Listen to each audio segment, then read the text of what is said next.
Welcome back to Old School Sports and our Out of the Park Baseball 25 series, Can We Save the Oakland A's?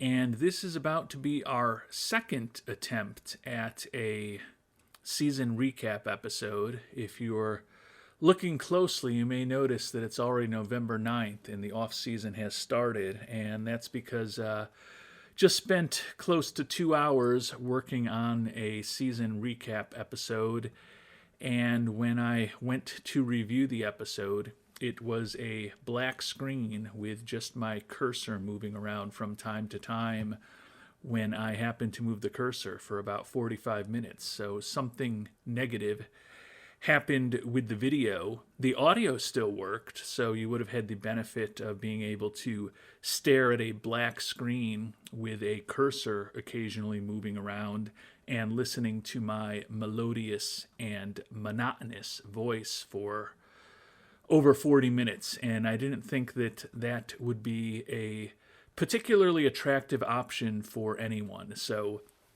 we're going to go back through and we're going to do hopefully a little bit quicker recap of our season in 2025 as we start to get these Oakland A's ready for the 2025 to 2026 offseason. And in some ways, it was a better year for the Oakland A's than 2024. In some ways, it was a worse year for the Oakland A's in 2024. When I take a look here at my manager history, the ways that it was worse, well, we won 2 fewer games than in our inaugural season in 2024. We ended up 4th in the division instead of 3rd, and we ended up with a lower game score for what that's worth. So from that perspective, we went backwards with the Oakland A's this year, but I would argue that we still did better with this team. If you look at our batting average, our ERA, our runs scored, and our runs allowed, we were improved in all 4 of those key categories this year. And last year's 77-win team was only supposed to win 66 games, according to Pythagorean expectations, while this season our 75-win team was expected to win 76 games. So we were 10 games better in theory this year than last year, even though it didn't show up in the one lost record. Did make a modest improvement. We were 13th in runs scored this year, tied for 13th after being dead last a year ago, and still had a pretty good pitching staff, ranking 5th in the league in runs allowed. Very good on the base paths and a pretty good defensive team as well. So I feel like we have made some progress with these A's. The big question now is going to be how do we keep that progress going? Because as we're going to talk about, we've got a lot of interesting decisions to make this offseason. And some players are starting to hit their arbitration years and get a bit more expensive. So we're going to have some significant decisions to make. I guess I'll put the lead up front, and unfortunately our budget was cut by $4 million. Just found that out today to $126 million, given that we delivered a pretty nice profit of $9 million last year. It's a little bit disappointing, but it is what it is. So we're going to have to be tinkering with scouting, player development, and the draft budget, and we should have an opportunity when we get into arbitration eligible players as well as some players with team options to take some salary off of the books over the next few weeks until free agency begins. So we certainly should be in a better financial position when free agency actually begins than we are right now. One negative thing that did happen that we just found out about that we're trying to address that will delay our ability to perhaps make some of the changes we need to make is that our scout just retired. So we have an offer out to a scout that I like, a highly favored tools scout. I can pull him up here, Tim Bishop, to become our scouting director. He's 51 years old. He's a highly favored tools guy. He's excellent with international prospects, and he's good or better with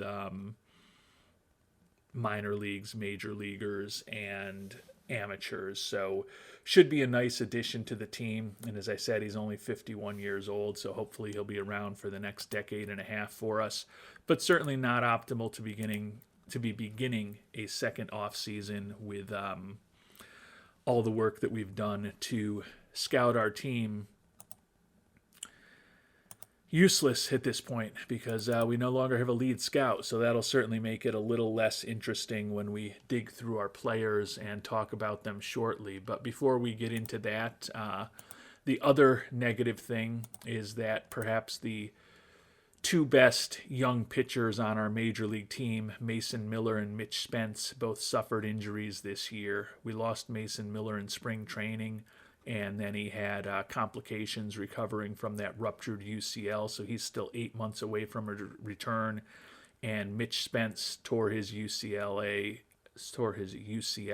I don't believe he went to UCLA. Tore his UCL on September 28th, what ended up being his final start of the season, and he is going to miss all of next year. So losing two of our better pitchers and two of our younger pitchers for the upcoming season certainly puts us somewhat behind the eight ball as we start planning for 2026.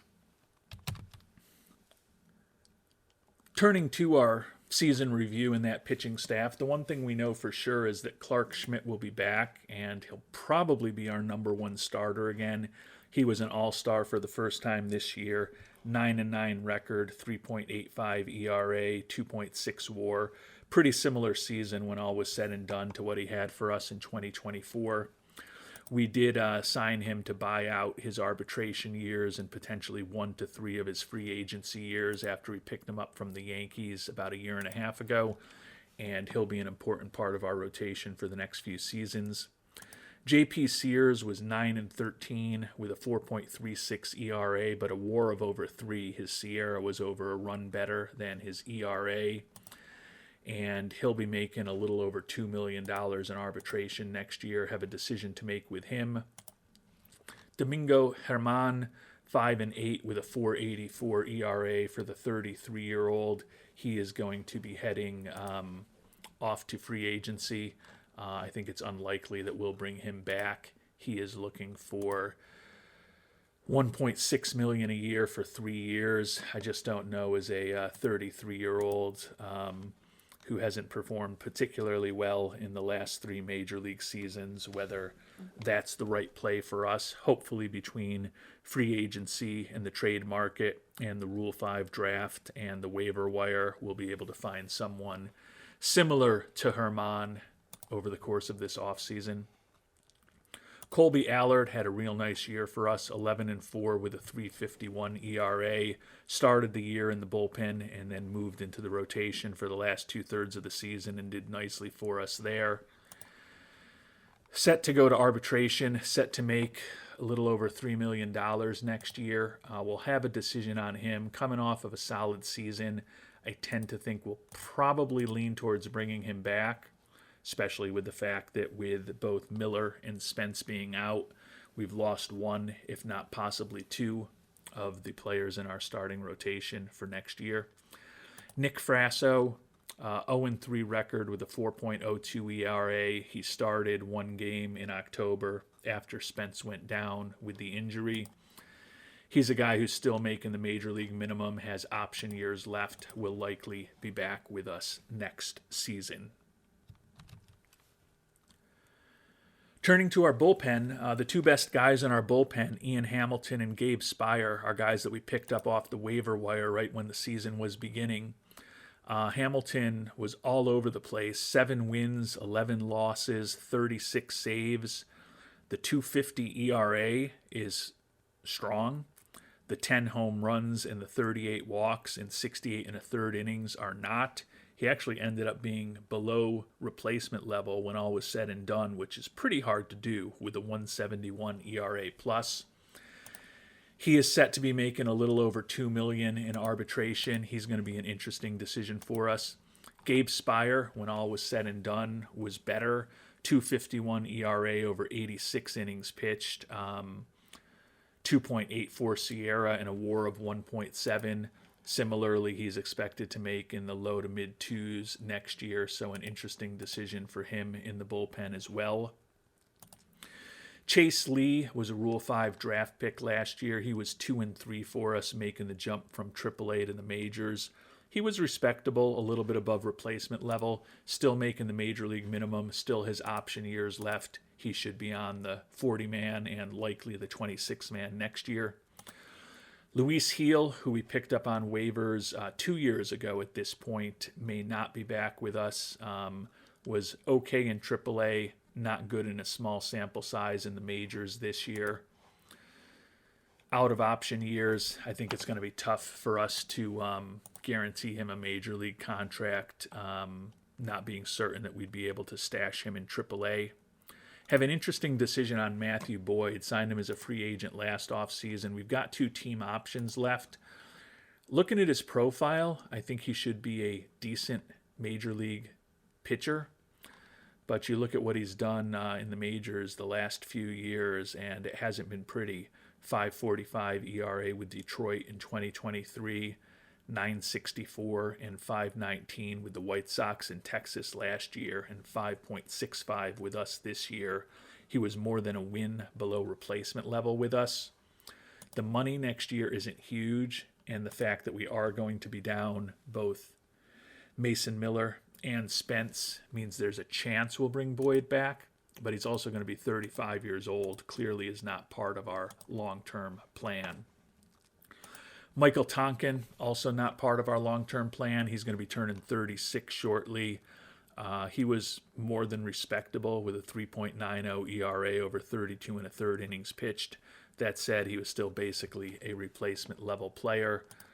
Set to make about $2.2 million. If we're going to be paying $2.2 million for a reliever in their 30s, it's much likelier going to be Hamilton or Spire than Tonkin. Kyle Muller, 28-year-old, 3-4 record with a 5.35 ERA, started the year in the rotation and then was demoted to the bullpen when he was not particularly effective in that role. Arbitration eligible for the first time, going to be making about $1.25 million next year. And then Ken Waldachuk, another lefty, split the year between AAA Las Vegas and Major League Oakland, was okay at both levels, still has 2 option years left, and still will be making the Major League minimum next year, which probably means he'll still be in the mix to be on our 26-man roster in 2026. So certainly not all of the 13 pitchers that we see here are going to be back with us next year, but even if we end up opening 3, 4, maybe 5 spots by letting people leave, trading them away, not making arbitration offers to people, I think between the Rule 5, between the trade market, between free agency, between waivers, we should probably be able to backfill for the players we move on from reasonably well. There are not any Mariano Rivera's or Roger Clemens or Walter Johnson's or Bob Fellers or Waite Hoyts on this roster right now, so it should not be incredibly hard to backfill for the pitchers we do decide to move on from. Turning now to our position players, and this is where, as with last offseason, we have more significant work to do. Traded for Will Banfield in the offseason. The thought was he could be a really good backup catcher with those defensive ratings, and he might hit enough to compete for a starting spot.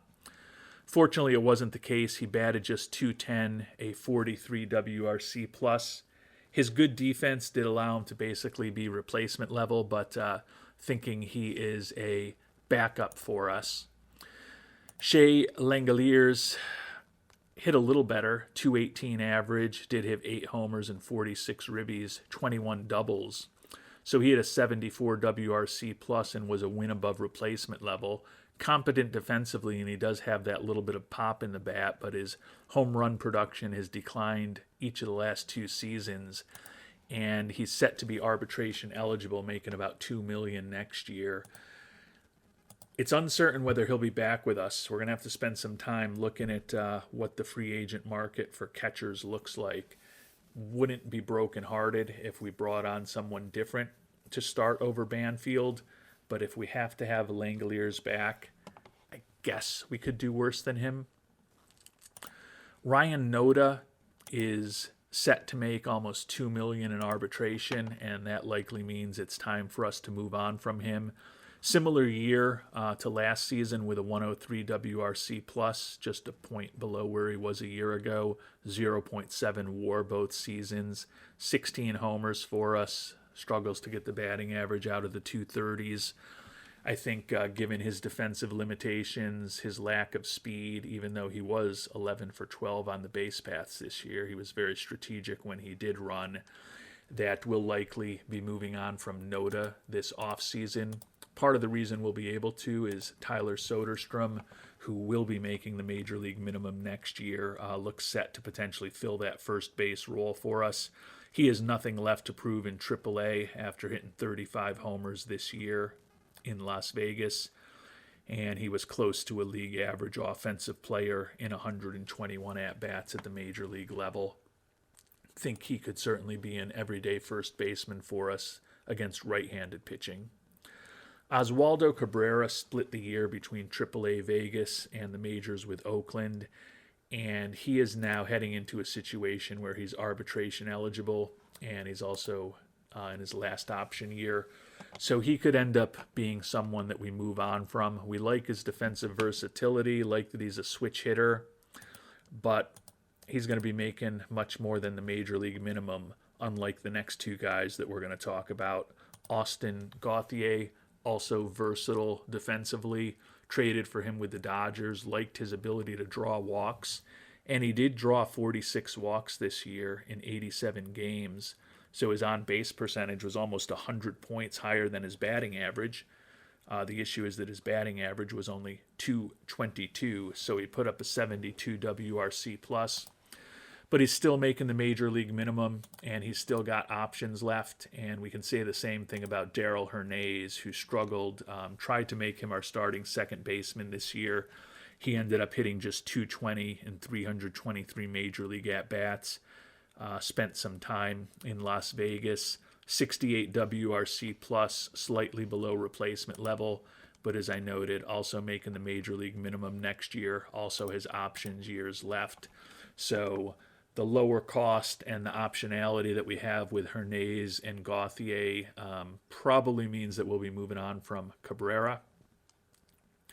O'Neal Cruz picked him up in that trade with Pittsburgh, turned him into a third baseman, and he kind of did what we thought he would do. He was close to a league average offensive player, did have a little bit of pop in the bat with the 21 home runs. He was a 20-20 guy, as he was also 26 for 30 stealing bases. 2.5 WAR. Looking at his fielding statistics, a 2.1 zone rating, 1.016 defensive efficiency at third base. So he's a bit above average defensively at third base. I don't think he's ever going to hit enough to be the potential Gold Glove first baseman that his ratings and his height suggest he could be. He's heading into arbitration, going to likely be making $3.2, $3.3 million, and he'll likely be back with us next year, but it could be his final go-round with us unless he ends up a lot more productive than he has been, and quite honestly that we think he will be. Turning to shortstop, if we had gotten some above-average production from the 2, the 3, the 4, or the 5, we probably could live with Nick Ahmed at shortstop. He put up a 73 WRC plus for us, but is still a very good defensive shortstop. His fielding shows that with an 8.8 zone rating, 1.048 defensive efficiency. Still a very good defensive shortstop. And again, if we were getting some other hitting from anyone in our infield, probably could live with him. We signed him to a minor league deal before the season started, and he ended up being our starting shortstop for 135 games. That kind of says something about this Oakland organization. He's looking for less than $2 million a year for 3 years. It's not inconceivable, given that he's still got that good glove, that we would bring him back. But clearly, we're going to need to figure out a way to generate more offense somewhere else in the infield for that to actually work for us.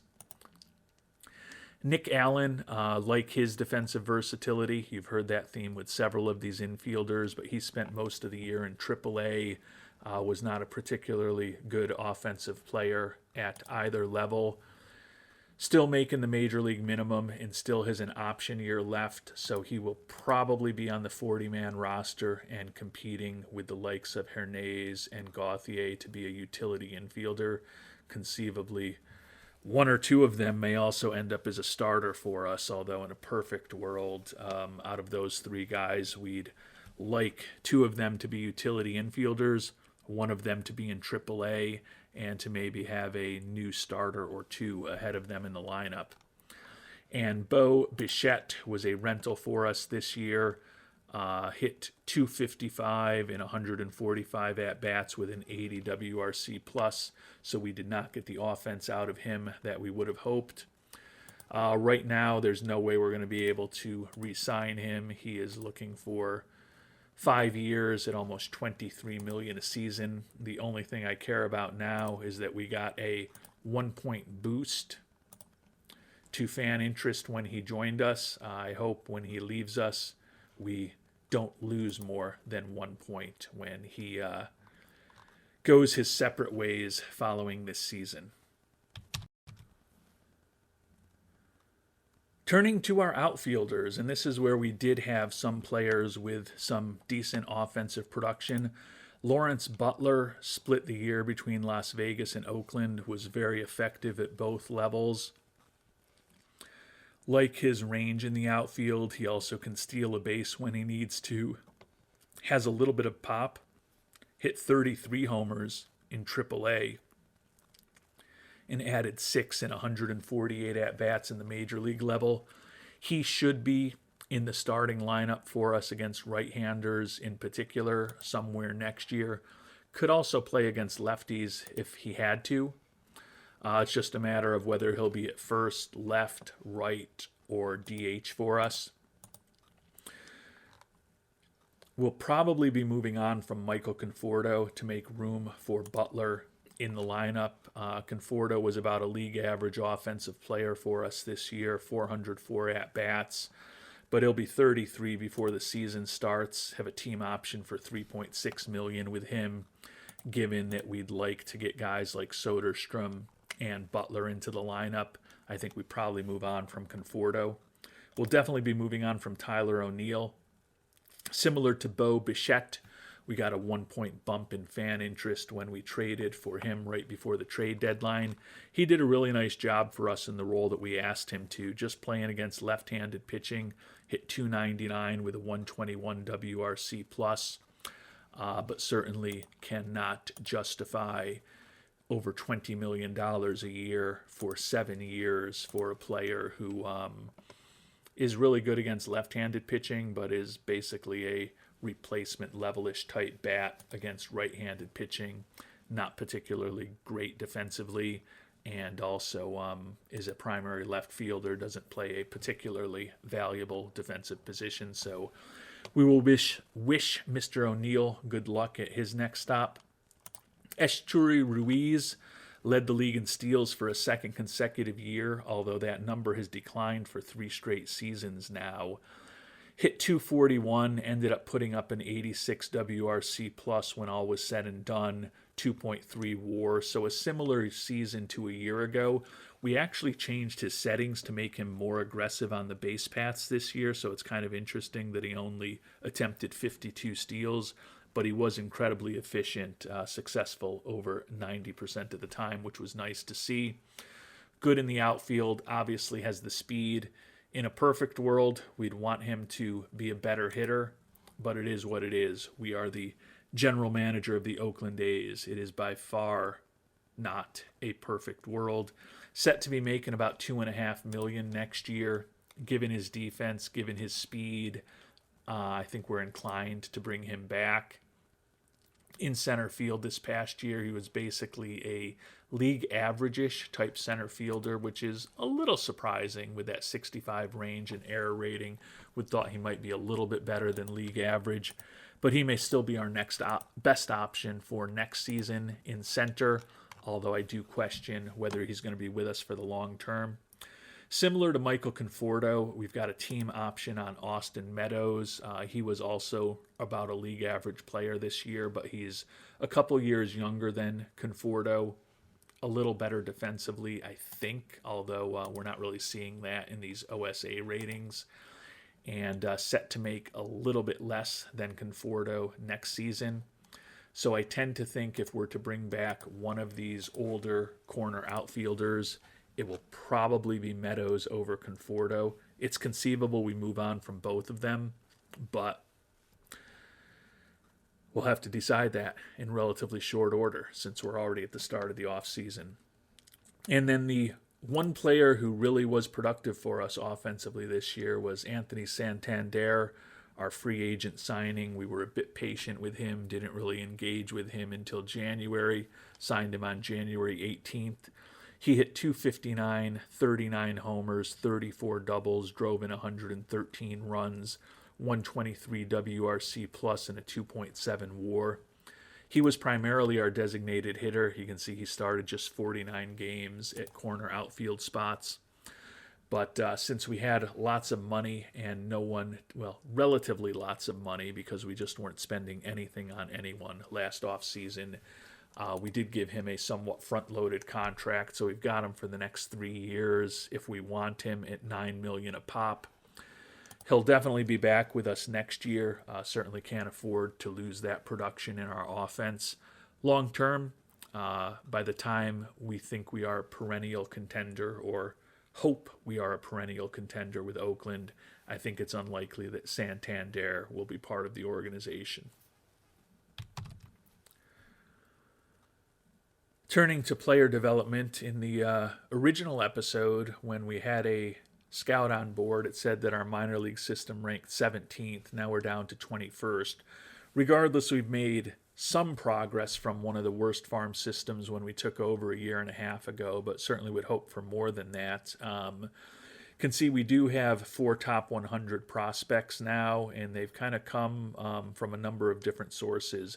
Duncan Marston was the 4th pick overall in 2024. Tale of 2 seasons for him when he made his professional debut this year. Was pretty effective in rookie ball, but then he struggled when we promoted him to A ball, going 1-4 with a 6.80 ERA at Stockton. He'll likely start again in single A next year. Hopefully, if things go well, we'll be able to promote him to high A ball during the season. He very likely will be getting one of our 8 development lab spots this offseason. Luis Pera is a guy who was an international free agent signing of ours this past offseason, viewed as the number 44 prospect in baseball. He really did well in the DSL, 21 saves as the closer on our team there, 1.67 ERA.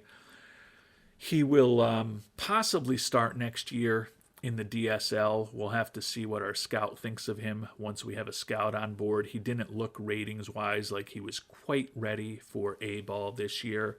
That said, he clearly doesn't have much to prove in the DSL, so even if we play him in DSL to begin next year, certainly by August, would expect that we would see him in A-ball. He's a guy who can only be a reliever, but still think he could be a potentially interesting one for us down the line. Cameron Cawley is a guy we picked up in a trade with Texas right when the season was beginning.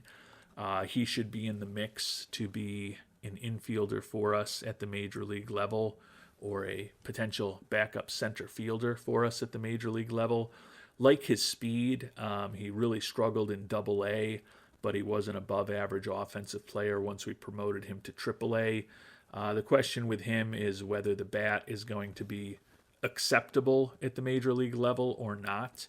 If the bat is acceptable or perhaps better than that, I think he could be a pretty valuable player.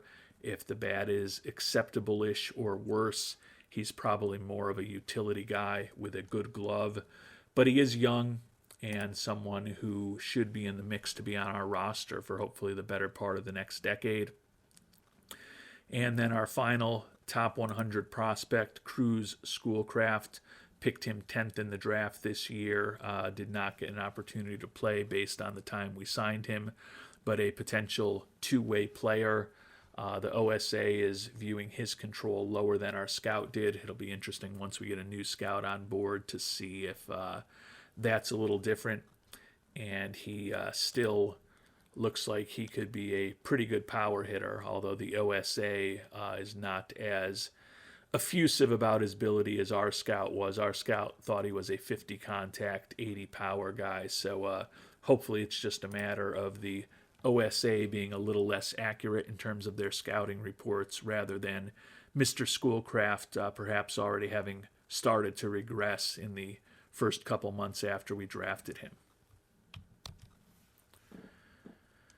And as I noted, we're going to have option year decisions on Boyd, Meadows, and Conforto. I'll have to decide those in relatively short order. As I mentioned, Fisher cut our budget by $4 million, which was not optimal, but it is what it is. He was fine that we didn't suck this year at 75 and 87. We didn't disappoint him. Wants us to do better in terms of our on-base percentage, finding top prospects, building our farm system, improving our fan interest, and improving our international amateur fines. So he's expecting us to make more progress next year. He's not incredibly confident with us right now. Hopefully, once we get a new scout on board, we'll be able to pick some good players this offseason that help us make up some of the deficiencies and the gaps on this roster. And three final things to check in on before this episode finishes up. Mentioned that Para was one of the three primary guys that we picked up in international amateur free agency this year. The other two were Jai Waterston, who was 1-3 with a 5.15 ERA in his debut in the DSL. Still think he's got the profile to be a useful major league pitcher, like the high work ethic and intelligence. He was only 17 years old this year. He's also durable, so he'll be back in the DSL next year. And then our top guy that we picked up was Juan Rodas. He just turned 17 in August, so he spent the year at our complex, but still think he could be a pretty interesting shortstop for us down the line. So between Rodas, Para, and Watterson, we went quantity rather than quality in the IAFA this year. We'll check in for the second of the three things I want to do before we conclude the episode on some of the guys that we could have had if we had went high end. And interestingly, the three guys that we like that were potentially high end players are all still in theory 5-star prospects. Byron Dervish, viewed as the number 3 prospect in baseball with that incredible potential power, did not actually play this year. Galterio Mancia, viewed as the number 1 prospect in baseball. We really liked him. If we were going to go for a position player, it would have been Mancia. He didn't do much in rookie ball, but he was also only 17 years old. And then Juan Sanabria, viewed as the number 7 prospect in baseball. He also was not good in rookie ball, but he was 16 years old for most of that season. So I went with the three guys that we've talked about, quantity more than quality, but certainly if we were to have Dervish, Mancia, or Sanabria in our system, that would have given us the top prospect that Mr. Fisher claims to want, but we're still, at least for this past season, trying to go with more of a volume than a one guy with a high ceiling type of approach in our IAFA class. And as I noted, with the guys that we brought on board, I do like them. Patter's, as we talked about, the number 44 prospect in baseball. Watterson has potential. And Rodas, I think, once he moves to DSL from the complex, could conceivably be a top 100 prospect as well. The other three guys, Bryce Rayner, shortstop who was drafted by Seattle and then traded to the Cubs organization, did not do much as a pitcher, and he did not do much as a hitter in his introduction to professional baseball this year. Cade Arambide, young catching prospect, hit .212 in rookie ball for the San Diego Padres organization. Those are both guys that we looked at in the draft a year ago when we ended up going with Marston. Matt Scott, who was kind of our second choice behind Cruz Schoolcraft this year, and was the second choice of several of you who opined on it when we asked our worldwide scouting department to share opinions with us. He was 0-2 with a 7.30 ERA in A-ball, and then he ended up out with bone spurs. So not the best debut for the soon-to-be 22-year-old out of Stanford, but still, looking at his ratings and his ability, still think there's a pretty good chance that he's a good, solid major league pitcher. But it's, perhaps a number 3 starter is the best that he could be. Not that we could be, or we should be, turning our nose up on a guy with his skill set, because he's probably more talented if he reaches his peak than any pitcher who's currently on our roster. But we decided to swing for the fences with Mr. Schoolcraft and are not regretting that decision yet. And the last thing that I'll check in on before we head to beginning the off season and our next episode is the team standings. I narrated this quite well in the episode that was not, but unfortunately we'll just go right to the playoff tree. It ended up being a rematch in the World Series this year from 2024. A year ago, the Cleveland Guardians topped the Atlanta Braves in the World Series. They met again this season, and for the second straight year, the Cleveland Guardians beat the Atlanta Braves in the World Series here in 2025. And as we get ready to prepare for the offseason, relatively low expectations from Mr. Fisher again for 2026. Just does not want us to suck completely again. And he also wants us to improve that on-base percentage. We did improve from 15th in 2024 to 10th in 2025. If we could move up another 5 spots this year, that would be pretty significant improvement. But I'm not expecting that we're going to have the ability to improve our offense quite that much with the financial limitations we have and the limitations that our current roster and our organization have right now. But we are going to do our best to open up some money before we get to free agency. Hopefully we'll get a scout on board and start re-scouting everything, which is always a hassle. Until our next episode, thanks so much for watching and hope you have a great day.